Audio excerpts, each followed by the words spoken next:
जय भीम, जय भारत। भारत माता की जय, वंदे मातरम। जैसे कि आज ये जो बर्खास्त शोषित पीड़ित जवानों की हक अधिकार की अपने ऊपर जो एक ब्लेम लगा है, एक जो थब्बा लगा है, उसको धोने की और सामाजिक प्रभाव में डिग्निटी के साथ जीने की लड़ाई जंग जो जवानों ने छेड़ दी है, उन कई जवान हैं, उसमें अनगिनत जवान हैं। कोई एक ऐसा इस लड़ाई का श्रेय नहीं ले सकता या कोई एक जवान इसका सूत्रधार नहीं है। आप सभी जानते हैं कि जो आवश्यकता है, आवश्यकता ही संशोधन की जननी होती है। तो ये लड़ाई की आवश्यकता क्यों पड़ी, ये सबसे बड़ा सवाल है। आज़ादी के दिनों में आज़ाद हिंद सेना थी।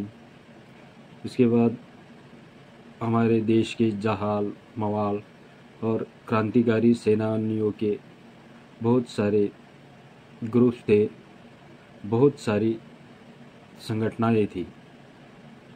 सभी अंग्रेज शासन से परेशान होकर, पीड़ित होकर, शोषित होकर अपनी स्वतंत्रता के लिए, अपने हक के लिए, अपने अधिकारों के लिए लड़ाई में जुड़ चुके थे। और उसके कई दिनों बाद उन्होंने अपना हक अधिकार पाया और उनके वंशज आज शान से और एक डिग्निटी के साथ, एक आत्मसम्मान के साथ अपना जीवन इस स्वतंत्र भारत में व्यतीत कर रहे हैं। लेकिन भारत की जो कानून व्यवस्था है, भारत का जो संविधान है, उसमें भारतीय सेना अधिनियम 1950 ये एक स्वतंत्र कानून सेना के लिए होगा, बस इतना ही उल्लेखित लेख मिलता है।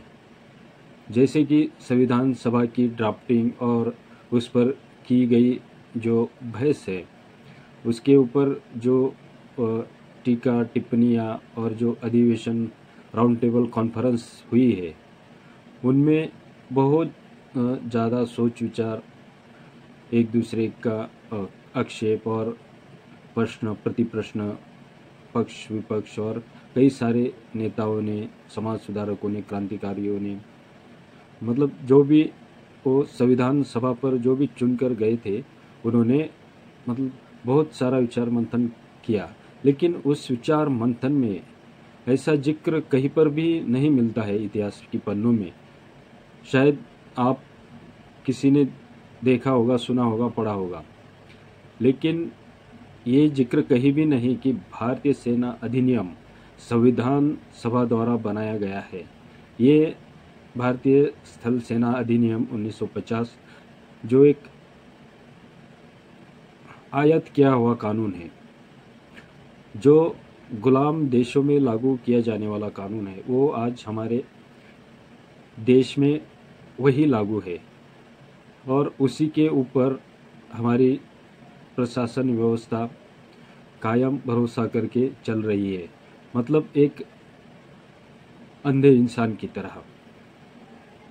तो इसमें संशोधन होना ज़रूरी है और इसके कारण जो जवान पीड़ित हुए हैं, जो जवान बेघर हुए हैं, जो जवान एक जिल्लत की, एक गर्दिश भरी ज़िंदगी जी रहे हैं, उनका रिसेटलमेंट, उनका भरण पोषण, उनका नियोजन सरकार को करना चाहिए।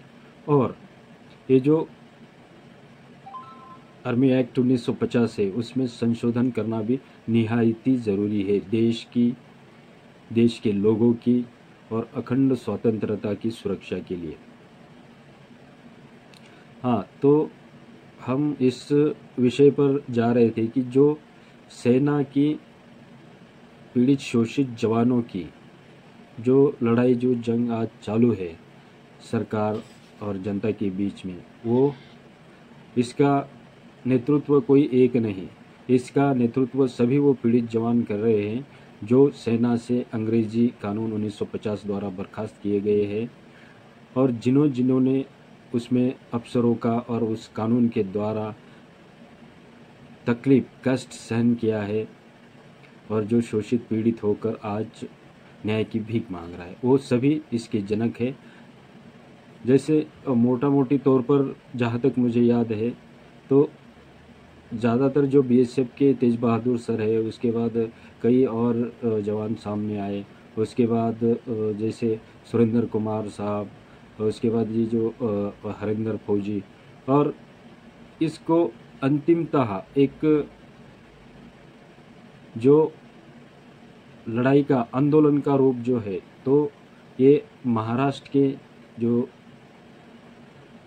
चौहान सर है, चंदू चौहान, इन्होंने इसको मतलब काफ़ी तरह से संशोधित करके सरकार के सामने रखा है कि जवानों का शोषण किस तरह सेना में होता है, शोषण होने के बाद में उसे किस तरह मजबूर किया जाता है, किस तरह एक तरफा कार्रवाई करके अफसर घर भेज जाते हैं। लेकिन घर भेजने के बाद उन्होंने जो महसूस किया कि एक बर्खास्त सैनिक, एक टर्मिनेट सैनिक कहीं का भी नहीं रहता, यहाँ तक कि अपने आप का भी नहीं रह सकता, वो अपने परिवार का भी नहीं रहता, तो लोगों के बीच में वो कैसा गुजर बसर करता होगा, कितनी जिल्लत भरी ज़िंदगी है।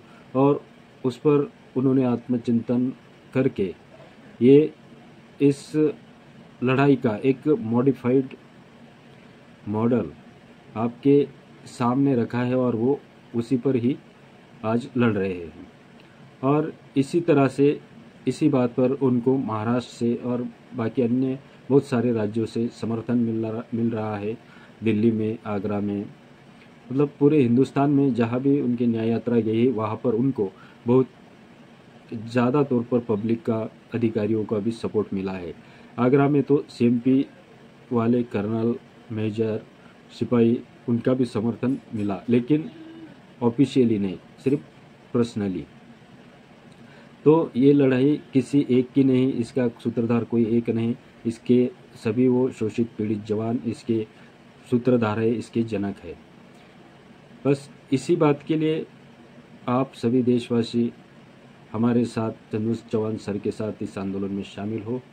बस यही आप तक प्रार्थना कर सकता हूँ, विनती कर सकता हूँ। जय हिंद।